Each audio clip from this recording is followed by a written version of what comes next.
Hi everyone, and welcome to another episode of Stepping Into Frame, our podcast all about women in screenwriting.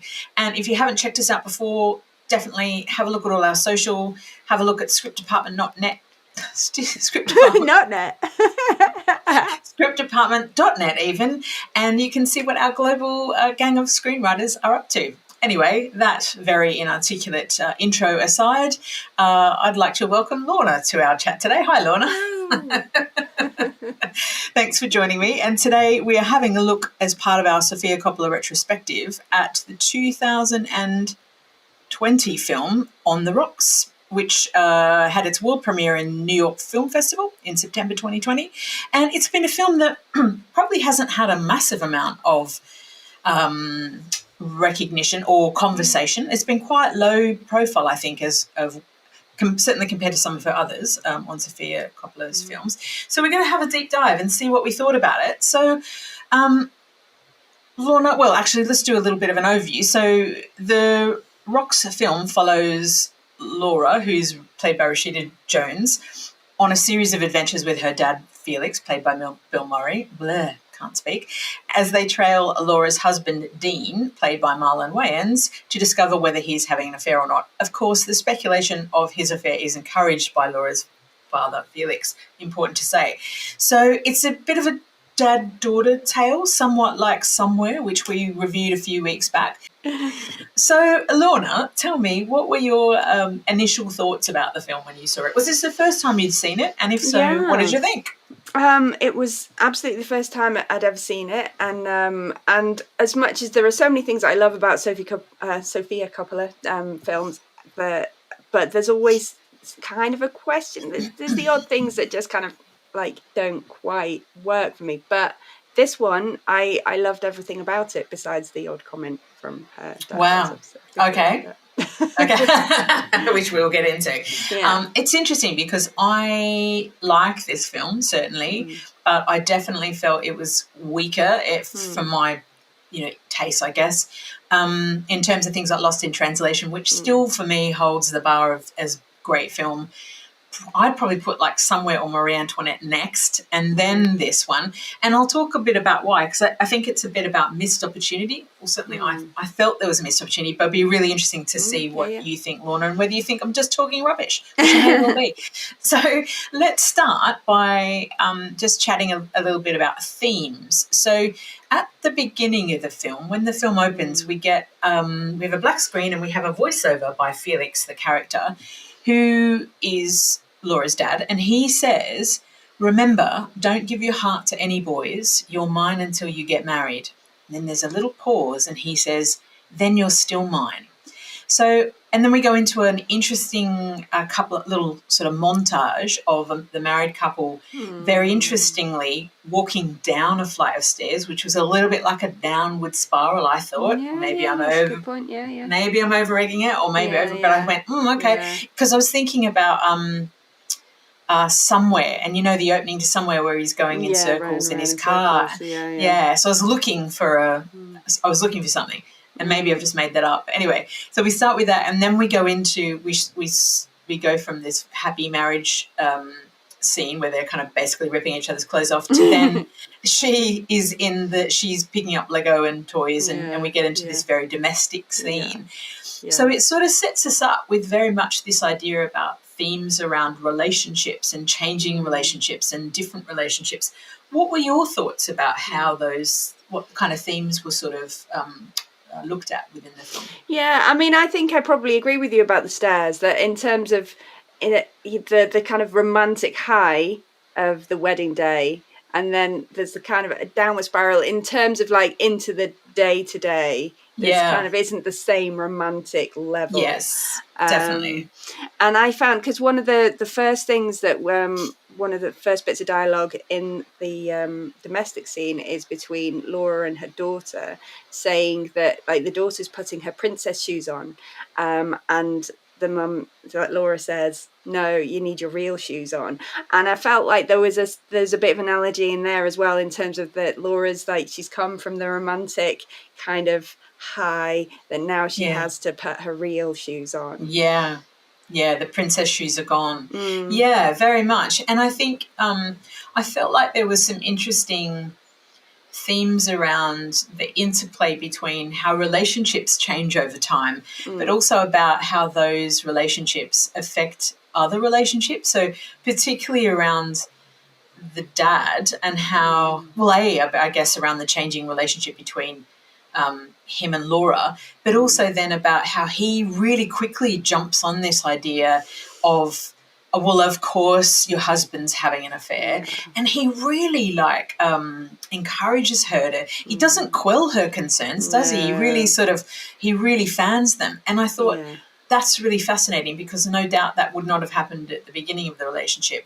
Yeah. But I think it's about this this idea about, you know, her and her dad and the ownership of the dad and how he feels he sort of owns her, kind of thing. Yeah. I think there's a certain level that Dean threatens him on two levels. A, because of the affection that his daughter has for him, but also because he stands against his core belief that men can't be faithful. And so therefore this is finally he's got his moment to prove his theory that men can't be faithful.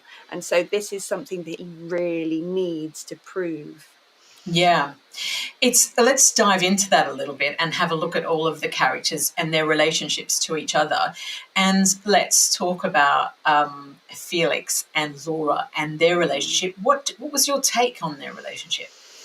So for me, that obviously she is very, because of his unfaithfulness, I think particularly that she's very needs his approval. So you'd think that she would need it less, but actually because of his unfaithfulness, she needs to know that he loves her. And so she's still got that underlying need for him to approve of her and her choices and the things that she does. So she really likes his attention, and she likes hearing his opinions. And any time that, because when he expresses his opinions, it's like siding with her and giving her support, and so that makes her feel loved. And so she's kind of partly being pulled along down this line of distrusting Dean towards her father, purely because this is the shining light that she's been wanting all her life. Is always this attention from her dad. And in doing so, well, actually, before we talk about that, what's he like? Give us your take on Felix as a character. Well, I mean, in many ways, he's just a flawed guy who made choices, and he's just now trying to justify them. And he's a bit narcissistic, but not in a kind of destructive way. It's just not in a too needy way, but just enough that kind of he shows up and wants to be the center of attention, wants to make the other person the center of his attention. And although there's a sense that with him saying at the beginning, "Remember that you're mine," I don't think it's entirely about ownership. I think it's about his unfaithfulness having impacted her own self-image, and therefore her relationship with her husband. And it's her kind of shedding that skin to then be able to. So with the watch analogy, so at one point in the film, her dad gives her his watch from, and he remembered that she loved it so much, and she's thrilled to receive it. And then at the end, Dean gives her a watch, and because of what Felix says at some point during the film, he's talking about the fact that a bangle is a sign of ownership. I don't think that watch represents ownership. I think that represents her letting go of her father's worldview and his influences over her, so that then taking on just the way that, so her worldview of not men but of Dean, and it being about Dean, and so it being, and her taking on just him as him, and nothing else clouding that. And I think that's what it's ultimately about. Yeah, I think you're probably right there. Although I do feel like it was a bit more ownership-y, because I thought there was a great irony in that, and the fact that the Felix character was very old school. He actually reminded me of my dad, actually. It was a bit weird. Because the thing that I thought was really ironic about his character was he was spouting all these isms about, women and men and all this, and he was saying how, the bangle is the gesture of ownership, but then he gives her a watch as well, and I sort of, actually, you're actually doing exactly what you were saying is wrong, which is the was truth. He saying it's wrong? He was just saying it was a fact. I don't think he has a problem with it. Actually, yeah, he doesn't have a problem with it. And again, the irony is that he was doing, even him saying the fact that he's saying, of course your husband's having an affair, because it's exactly what he did.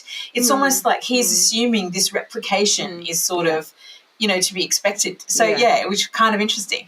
And so I thought the watch was really interesting and important that right in the third act, when we realised what we thought was a red herring of him going into Cartier or whatever it was him buying her the watch, which was great, and that resolves the relationship, kinda. And we're going to come back to that too, because I wasn't very happy with that resolution. Anyway, we'll talk about that. Okay, but, interesting.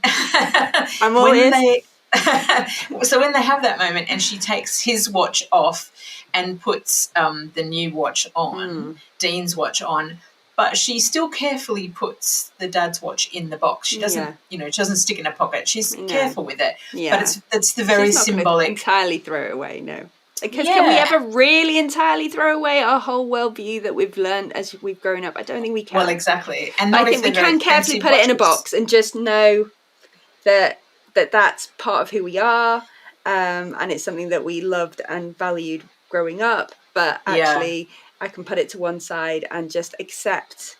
I think that's about her accepting a new relationship without it being coloured by what her dad's worldview, and just going, I can accept you as you are, and this is about you and me, and it's not about the whole ownership thing. And see, I'm not sure about that. I still feel cynical about that. I feel like it was almost like the uncoupling from one man and then the coupling back with another, and I don't know. And I don't know whether she was saying that with a kind of a, pay attention to that. There's an irony in it, because also there's apparently, and I don't know how true it is, but I read somewhere that this was sort of semi-autobiographical for Sofia Coppola about her relationship with her father. Which of course surprised me. I did think that when I was watching it. Yeah, and particularly about the way that he kind of steps in and takes over, and he orders for her, and he tells her what to think, and he tells her what she should do. And so so where that leads me to is then, I guess, about her relationship with herself, because actually, while there's an endearing quality to the dad being, sort of funny, and, he obviously really loves her, he also infantilizes her. Is that the word? Yeah, I think that's that's what we mean. Keeping a child of her. Yeah. And actually, and the other part of that is it removes her agency. So she becomes essentially almost completely without agency. She has a little bit, but she's very easily manipulated by him. We should follow him. No, we shouldn't follow him. Then they're following him. We should go to Mexico. No, we shouldn't go to Mexico. Then they're in Mexico. So she does get really easily swayed. So the hope is that what I cynically see as the uncoupling, decoupling with the watch is hopefully about maybe her regaining more agency in her own right. And I'll put something to you, and I guess as a question, is I wondered whether her relationship with herself, when we see she's a writer who's trying to write, who can't. Yeah. So I was wondering about how much you felt the creative process, or her being blocked by her own creativity, is sort of drives that problem between her husband and her father, in that if we think about that scene where one of the scenes where she's sitting trying to write, and there's a blank screen and she's typing something out on a labeling machine, like she's just it's like the equivalent of scrolling on Facebook, right? She was just kind of, because she didn't know what else to do with herself. And I wondered whether her lack of creative agency makes her and you will understand this as a creative, when you're not firing on all cylinders, when you're writing or you need supposed to be writing and you can't, we've all been there, or you're not, and it's not happening as quickly, you do tend to externalize other things. So I was wondering whether, what comes first? Was that her creative inability, then making her feel insecure, then noticing things about her husband, which then starts to tick that off. She's also trapped in this parent thing, right? She's the mom taking the kids to school. She's not the single writer doing her own thing. She's kind of, did she get a sense of what sort of led to what, or around that? I think it's just that, the snake eating its own tail. I think it can, once you're in that cycle, it just goes round and round, and one thing feeds into the other. So she wasn't in the right headspace, and so therefore she then procrastinated by obsessing over what her husband was getting up to. It's much nicer being taken out for lunch by your dad who's shown up. Even though your dad fills your head with thoughts that he's actually is doing the wrong thing. Which was actually interesting. And it's funny, that dynamic, isn't it, with I thought that relationship was interesting, where it's really very double-edged, that he obviously loves her, but he can't quite see that what he's doing is actually really quite destructive and isn't balanced, and sort of does definitely spiral her along. So then what about the relationship with Dean? What was your take on that? Well, there's a lot about it that is just normal day-to-day life, isn't it? When you're married with kids and you've both got your own different directions that you're going in, then there will be people that you each know that the other person doesn't know. And then when you do meet them, it can be a bit awkward. And then, because that's another thing that kind of feeds into her insecurity. She turns up and then everyone's just a little bit kind of stilted with her. Well, they don't really know her, so why would they be able to talk to her? But it kind of feeds this insecurity that maybe they know something that I don't, and there's all these things that add up that she's putting 2 and 2 together and getting 6 billion. And obviously busy life means that they didn't get the quality time together that they needed to get, and that every couple needs to get in a but the thing is, being parents does do that to you. It just gets filled with all the things that are going on, stuff. So it felt very realistic. Obviously because he wasn't there so much, it meant that his character wasn't as well developed as maybe it could have been, and because for you to feel like the ending was realistic, he kind of had to be a bit more perfect in those intermediate times than maybe. I mean, that opening scene when he just turns up and he's a bit high on Xanax and he pulls this, like he's kissing her, and then he pulls this funny face like, who are you?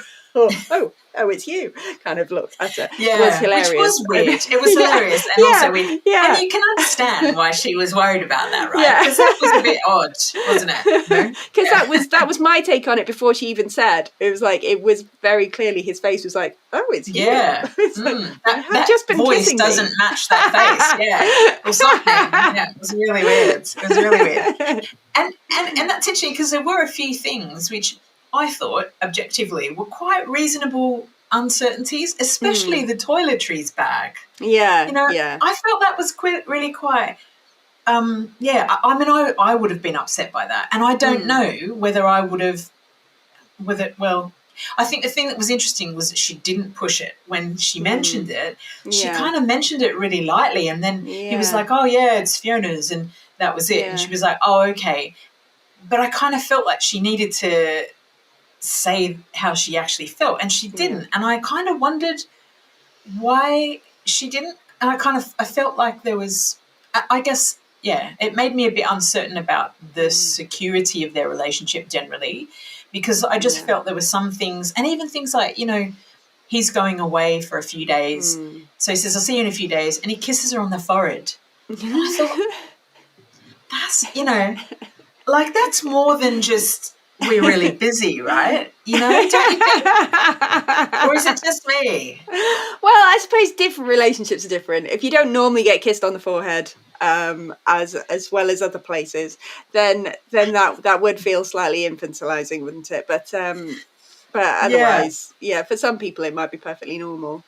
also Maybe it depends on how is. much taller someone is than you. Yeah, well, actually, I hadn't even thought of the height restrictions, actually, but now you mention it, that's really interesting. Makes me wonder about, actually, yeah, that's probably why my husband's actually not that much taller than me. That's probably why I don't get kissed on the forehead and why I don't have a No problem risk with of him it. being patronising there. Exactly. See why I've got issues. Gosh, that answers so many questions, doesn't it? But, so let's talk about that for a minute, because I was not happy with this, I have to say. Let's talk about the resolution. Okay, yeah. So we've had the dad's putting all these theories in her mind. He gets tracks him down, tracks where he's used his cards, what he's booked, hotel rooms, like it's terrible stalkery stuff. Yeah. And then so things don't help, like the kiss on the forehead, like the weird look, like the Thermomix for a present. Yeah, oh man. Really didn't help. Yeah. Yeah, especially as a lone present. I mean, if that's in the mix with other presents, then you let it slide. But if it's the only present, it's a bit...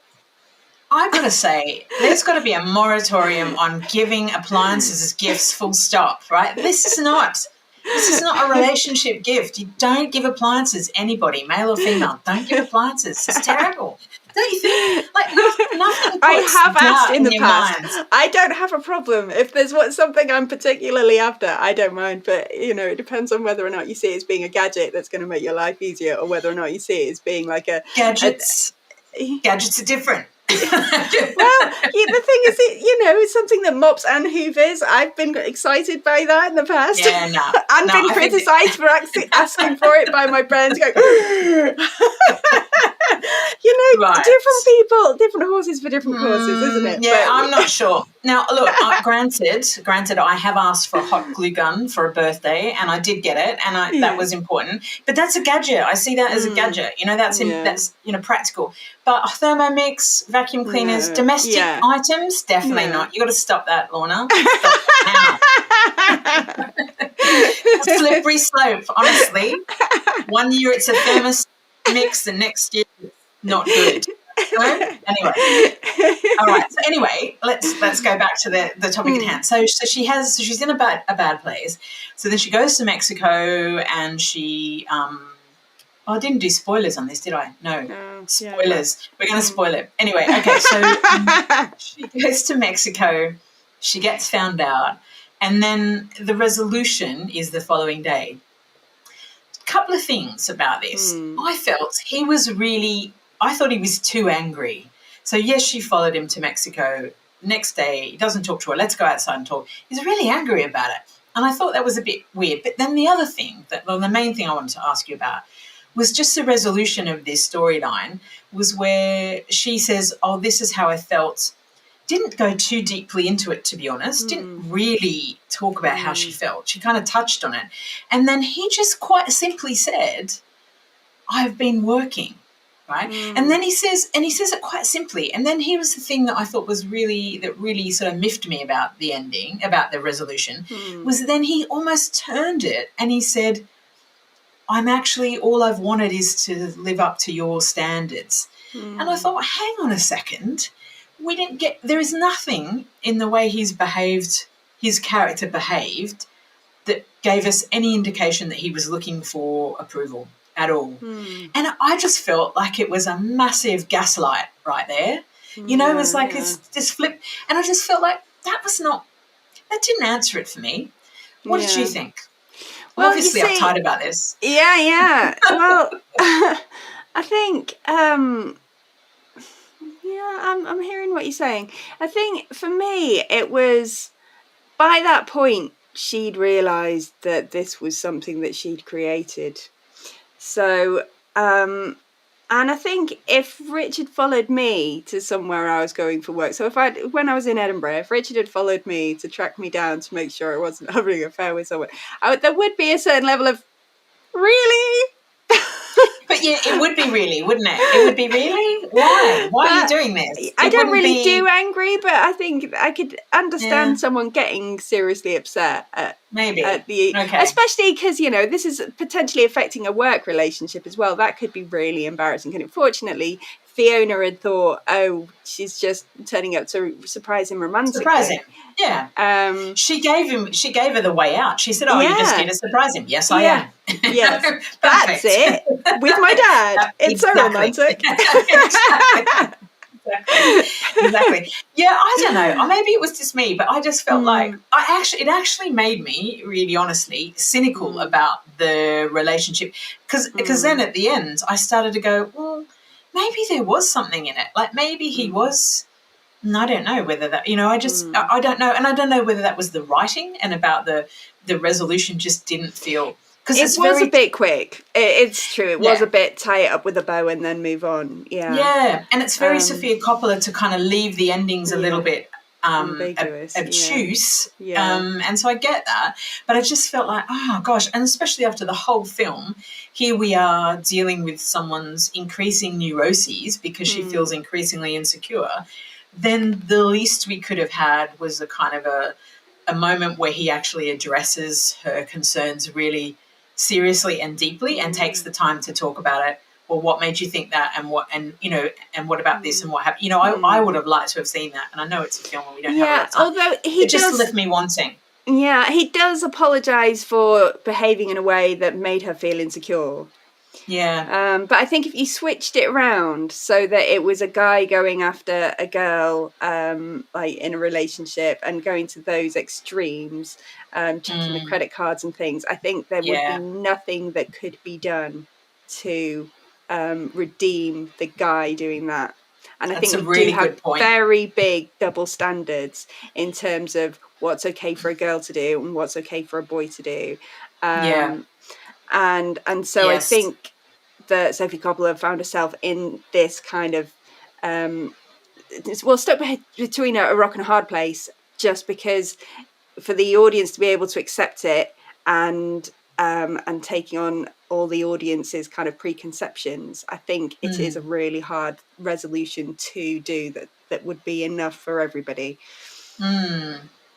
Yeah, you're probably right. And I think you're absolutely right about the double standard there. And if the roles were reversed and it was a girl and her husband and his mum, goodness gracious, that wouldn't go down well, would it? Either way. So you're absolutely right about that. Okay. All right. Well, I'm still not quite convinced there, but I take your point about it's probably the best she could do. But maybe I'm just looking for a happy ending. Maybe that's it. Maybe I'm looking for a rom-com ending. Perhaps that's it. Yeah, and the thing is, I was quite happy with the ambiguity of this one, which obviously normally I went a little bit more resolution. Isn't that funny? Because and I was the opposite. Whereas with Somewhere and Lost in Translation, I was cool with the ambiguity. But yeah, it's funny, isn't it? I wonder what it was about this that flipped us around. Okay. Talk to me about, we talked a little bit about the watch. Talk to me about the whistle. Because through the film, whistling is a thing. Tell us about that. I think that whistling represents like a light-hearted nature, that people who whistle are kind of chill and relaxed and kind of able to just enjoy the kind of simple things and simple pleasures and the moments, and have some freedom to just be creative in their own little world. Whereas when you're a parent, it's so often that you don't get the chance to do that. Because she specifically says that she hasn't been able to do it since the children were born. It's interesting, isn't it? And what do you think that was? Do you think it just represents lightheartedness, or do you think there was something about between her and her dad? Did it have some kind of meaning in that context? Yeah, maybe. In terms of, because obviously she gets a relationship with her dad back, because at the end she has resolution with him where she just says, if you want to just spend time with me, just let me know. Yeah, just we don't have to stalk my husband for us to spend some quality time together. yeah, definitely. Yeah, it was an interesting one, wasn't it? It was because it's also it kind of goes with that old school kind of guy too, doesn't it? Like that old school guy is kind of, they're whistlers, aren't they? That's sort of a sort of thing. And it's also something that kids and dads do a lot. I think it's quite a common thing that connects them. They have their songs that they whistle when it's a well-used trope, if you like. So maybe it was about reconnecting was his way of getting them to reconnect with each other, maybe too. I don't know. Yeah. Interesting. Right. So let's talk a little bit about New York. So Sofia Coppola is renowned for using the location that she shoots as a character. So we had Tokyo as a character, sort of, in Lost in Translation. We had Versailles as a character in Marie Antoinette. We kind of had LA as a character in Somewhere. And we had New York here as a character.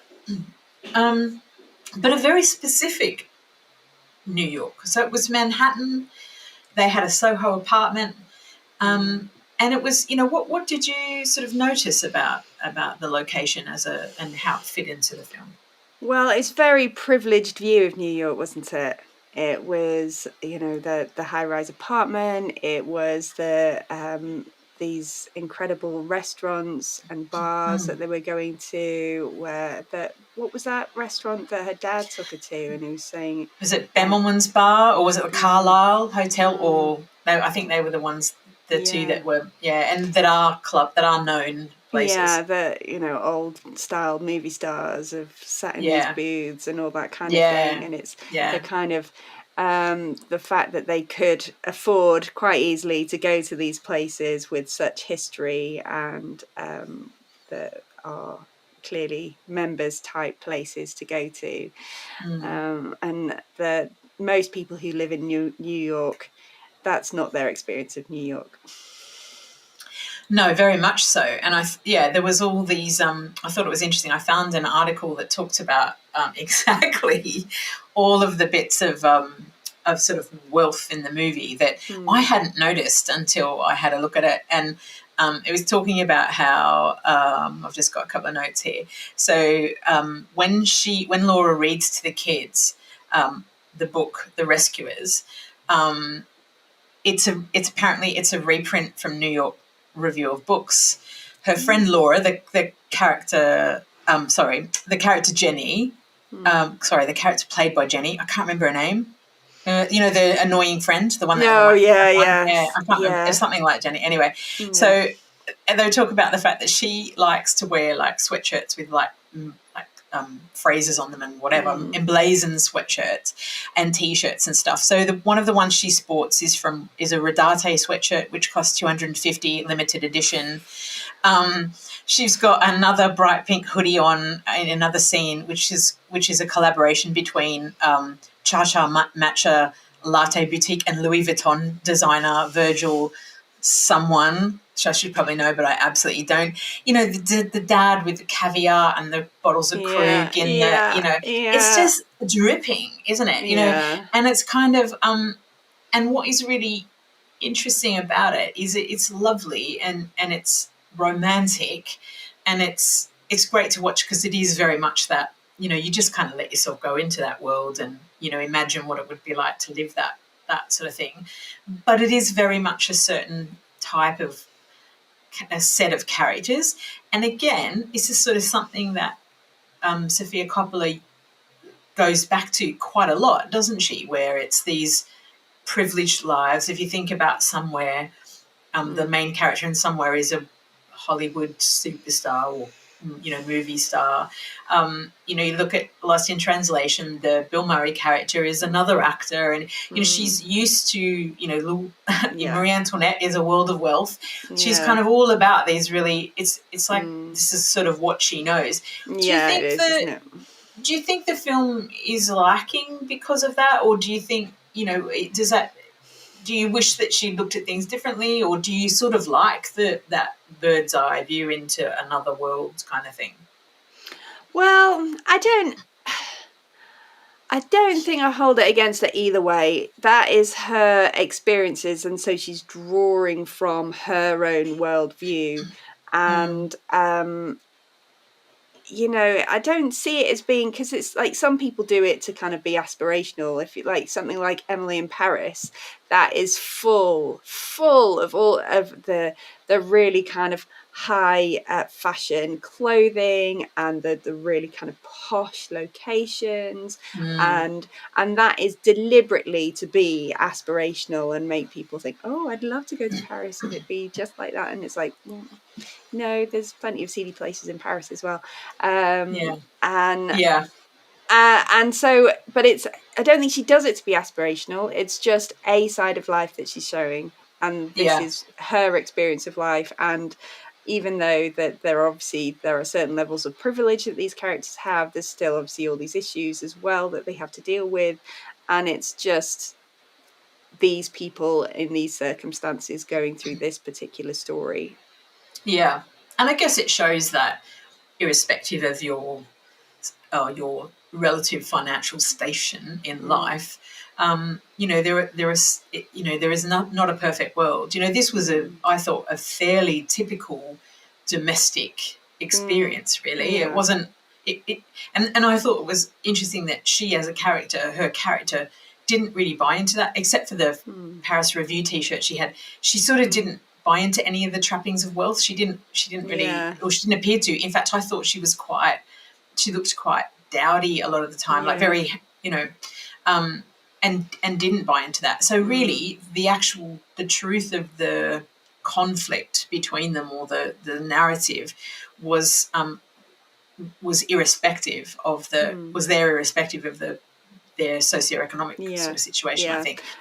It was something she was criticised for by her grandparents as well, wasn't it? By her grandmother and his grandmother. They both commented on the fact that she could make a bit more of an effort. And that obviously then contributed to her insecurities about whether or not something was happening, because they were also quizzing her about, so this new assistant, and she's like, it's not an assistant, it's his financial whatever. They really jumped on that, didn't they? They didn't help her either, did they? Really, they were, and even was it a sister or sister-in-law or something? It might have been a sister-in-law. They were like, and have you seen Fiona? And it was really, kind of inflaming it quite a bit as well, which was not good. And also, again, in a really massive house that they were at, whoever's house that was. So, it's actually quite nice. But massive. So it does probably lean into the thing that we're always told as scriptwriters, or often told, which is to write what you know. And I guess I'm not sure I necessarily agree with that personally, but she certainly has done that, I think. And you can see the little mirrors to that world and her family, her sort of Hollywood filmmaker family. And there were some interesting sort of throwbacks to that sort of Hollywood, I guess with the dad figure. I sort of really saw him as a Francis Ford Coppola kind of. I felt that there are probably some really interesting parallels between the two characters. And I mean, again, I've never met him, but I just felt there was some real truth to that. How he's just sort of flirted with every woman that he came to view. It was sort of interesting. No matter what their age. It was like, and it was just shame. Like he expected everyone to be okay with that, which was really interesting. And it's kind of charming, but kind of gross, really, isn't it? So speaking of gross, were there any things that you didn't like in the film? His attempt to justify his misogyny and his unfaithfulness was really gross. It was really bad, wasn't it? Because I've heard that argument before. The whole women have boobs because that once apes stood up, they needed something to get the men's attention on the front, and it's like, really? So why are there women with smaller boobs now and some women with bigger boobs, and why do men have nipples? Are they to attract women? It's like, no. It's not. And yet, some reason, our whole existence is just there to attract men. That's what we're for. Yeah. It was a very simplistic view, wasn't it? And it's definitely suited his own personal narrative, didn't it? Yeah. Blame the bonobos. Yeah. Which was kind of, terrible. But I also noticed one of the things that troubled me a little bit. I sort of wasn't unsuspecting of it, but it was again, all the sort of hired help in the film was all a sort of certain type. We all kind of get these typical waiters from Europe or drivers from wherever. You know, there's all this idea of this kind of lower class helper out a kind of character. And I understand that as, you know, probably why it's done, but I just really wish that we would stop doing that. You know, there's real opportunities to just not, even if it exists, you know, turn it on its head, you know, do something different with it. So that was a bit annoying. And other things from you? Well, in response to that, I mean, at least Dean wasn't white. They could have done that. And they didn't, correct. And so was mixed. She was mixed race, which was good. Yes, and that was good. Yes, definitely. Other things, sort of from a script writing point of view, or general narrative, or anything else? Let's see.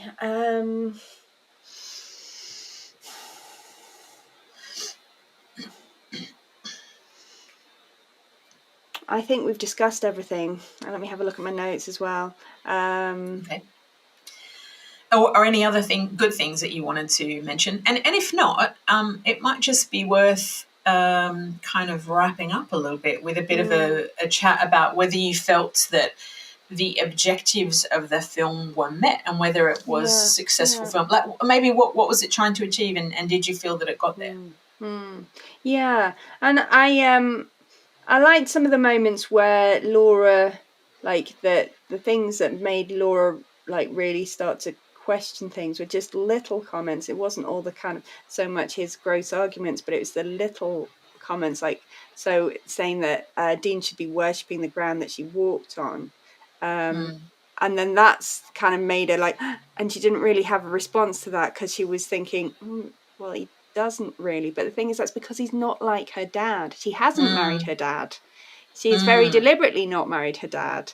And that was a thing that broke up her mum and her dad, was the fact that he'd lost this sense that he was being worshipped in the same way as he wanted to worship. He wanted that constant, like, being the apple of each other's eyes. And once that changed, then the relationship was over for him.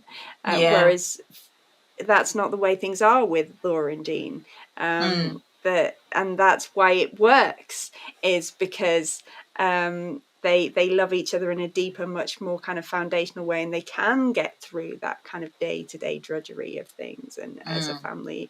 I mean, there are some beautiful scenes between Laura and her daughters, and just like, you know, the bath scene where she's washing her hair, and where they're just like telling the kids that she loves them. It's just that telling each other, between Laura and Dean, and between them and the kids, that they love them, just like flowed so naturally off the tongue. There's some really, really beautiful family moments in there that were really touching and made it feel very real and very kind of genuine relationship. So it's to get the kind of family dynamic from that to her questioning his faithfulness, that there's quite a lot of work that needed to be done, but I did think that she managed to do that in a realistic way, but then also bring it back to being, actually, you know, he is faithful, and that, you know, she hasn't married her dad. And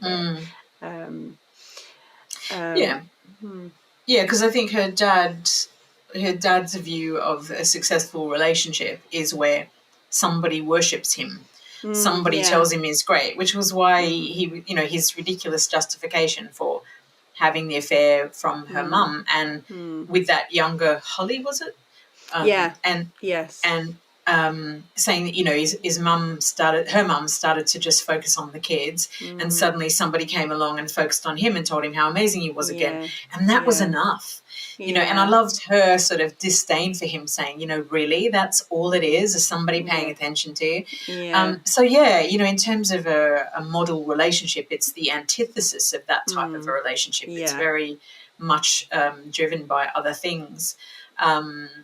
Which is a good thing, but also I think, and I think you mentioned it earlier, it shows, I think, her buying into what her dad says for such a long period of time, and being quite easily influenced by him, shows that she's still scarred from living through that as a child, which is not good that she takes that into her adult relationship. But yeah, I thought, and I do agree. There's some lovely family moments. Yeah, we didn't really talk about the kids. The kids were absolutely great, and I love the dynamic with all of them. I thought with the kids, with the dad, with the mum, and with Bill Murray's character, they were lovely. There's some really nice moments. So do you think then that the film successfully met its objectives? I think it's really tough to do what they did. So taking it from that place, that presenting a well-founded relationship, bring it into question, and then bringing it back. I think that's practically impossible. And yet, I do think she managed to do it. But I do agree that there is an element of in that final resolution, it was a bit quick, and how exactly whether or not it was navigated quite right. But I don't think you can satisfy everybody in that moment. Yeah. I think it is tough. It's a tough play. Yeah, you're probably right, because I think also we all have the idea in our minds about if that was us, how we would like to be, have those concerns resolved. So it's, and it is very much very individual. I guess for me, the things I like about this film is that it follows so many of Sofia Coppola's filmmaking aesthetic, I guess. You have beautiful scenery. You have these fantastic places that are as important as the story itself. You have these lovely poignant moments, lots of quiet. I really love that about her films. The space between the dialogue is lovely. But I think I just felt a little bit lacking for the characters. I felt like they were put up to us as a sort of, it was a bit of a light touch, I felt. And I think if you're going to make a film, if you're going to make it for an hour and a half, I'm like, get into a bit of that juicy stuff of what is actually going on, what's making those relationships tick. What are those? Because actually, if you think again about arcs, right? She kind of had a weird arc in a way, that she sort of started at the point of uncertainty, didn't she? Like, we only got this really tiny moment of the background to their relationship. So straight away we're in a relatively mundane time. So, but even when her arc of coming, insecure to more secure, or questioning to unquestioning, maybe, I don't know. They just felt soft. And I know that's very much Sofia Coppola's style anyway. Give us ambiguity, don't go too hard with things, soft rounded edges on characters and leaving questions and all those great things. But for me, I would have just liked that little bit of push through to kind of get us to a real emotional nub between either her and her father, which again, we probably got to more than her and her husband, or her and her husband, or both. That's kind of what I was looking for. But maybe, as you said, it's too hard to achieve. Yeah. And I think it was mainly about her and her dad. Yes. And it was in that moment where, she confronts him, and his response to her criticizing him is like, "When did you get boring? It used to be fun." And you can just see him doing that in every single relationship with a woman as well. That once that shine is gone, he's like, "Oh, you're boring now. It's your problem. You're the problem." Yeah. Yeah, absolutely. So did he have a character arc? Do you reckon? That's a good question, because he clearly hit a wall at that point with her, and he couldn't go past it, and that's why he came out with that boring line. And I don't think he did, and I think their relationship came to a new level because she was then like, "Look, we can hang out. That's totally fine, but we don't. It doesn't need to be about me and Dean." And so I think that. So that was the transformation there in terms of their relationship, rather than him. I don't think he really could and didn't want to. You can't really imagine a character. He seems quite set in his ways, doesn't he, as a character? Yeah.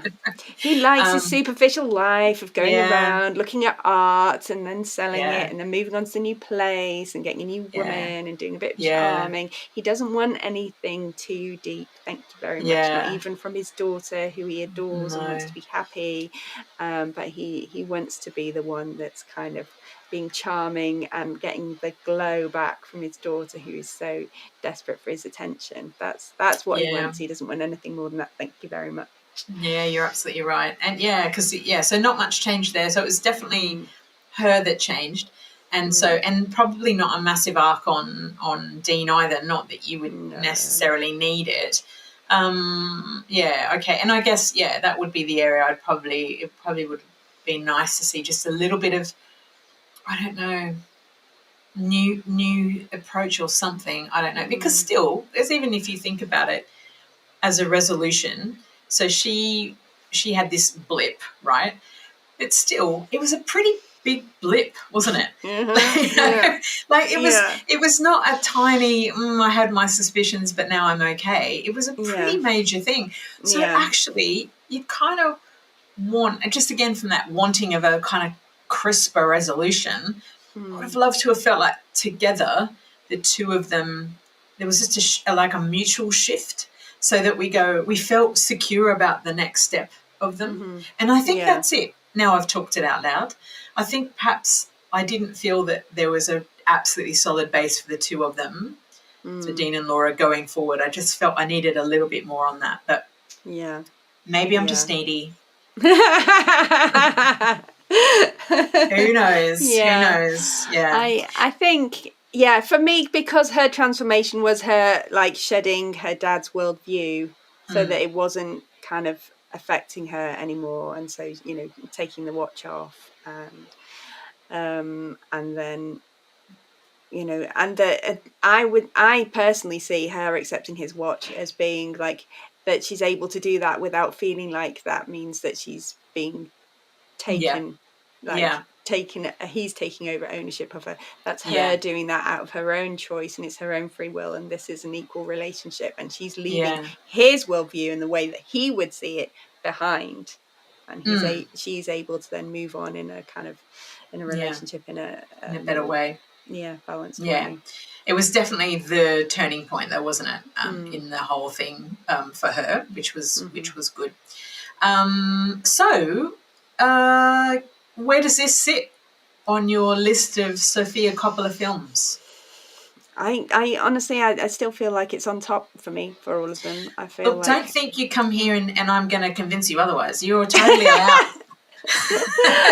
Although I do hear you, there is it is weaker, the kind of conversation between the two of them, and then it is slightly tied up with a bow. But I don't think there is I don't think you'd ever make everybody happy about that. Yeah, I think you're probably right about that. And look, that's part of the fun of these conversations, isn't it? That we don't always exactly agree. But that's good, and it's good to talk it through. So I guess in wrapping up, though, you really enjoyed this one. Yeah, I did. Yeah. I think it was, and it was nice to have the resolution being that he isn't a cheater, and the kids are going to be okay. Kids are going to be okay. Thank God. Because you worry about the kids, don't you? I do worry about the kids. Yeah. God's sake, make sure the kids are all right. That daughter, in some way, man, you were worried about her, weren't you? I was very much so. It's a good thing. So yes, it is, and that's an important thing to say, isn't it? It's lovely to see that for once the male character doesn't fall into those typical tropes of yes, he has an affair and blah blah blah. So that was good, and I did like the dad-daughter idea for the narrative. I thought that's something we don't see a lot of, so that was really good as well, I felt. Fab. Well, thank you so much. It's been great to chat, as always. I think we've got a few more on the Sofia Coppola retrospective. I think we've got Beguiled and Virgin Suicides, and there's one more, The Bling Ring. Bling Ring. No, I have seen that, and I did enjoy that as well, but it was a while ago. But I'm not sure it's quite the same kind of Sofia Coppola, sorry. So you've done it now too, haven't you? No, yeah. I keep on wanting to call her Sophie. Sorry, Sofia. Well, maybe you could have another look at that and let's have a chat, because I Yeah. don't think I've seen that beginning to end. I think I've watched some of it and turned it off. So some time ago. So let's have a chat about that a little bit later. And if you have been listening or watching this and you would like to find out more, please like, follow, share. Check us out across all social media, across YouTube, and across anywhere you get your podcasts. Thank you so much. It's been great to chat, and we'll talk to you soon. See you later.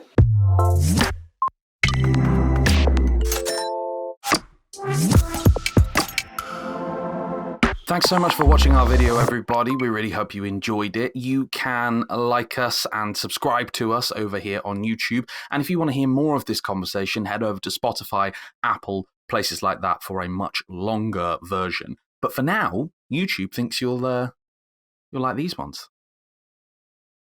They look pretty good. I reckon you should check it out, especially that top one. Ooh, nice.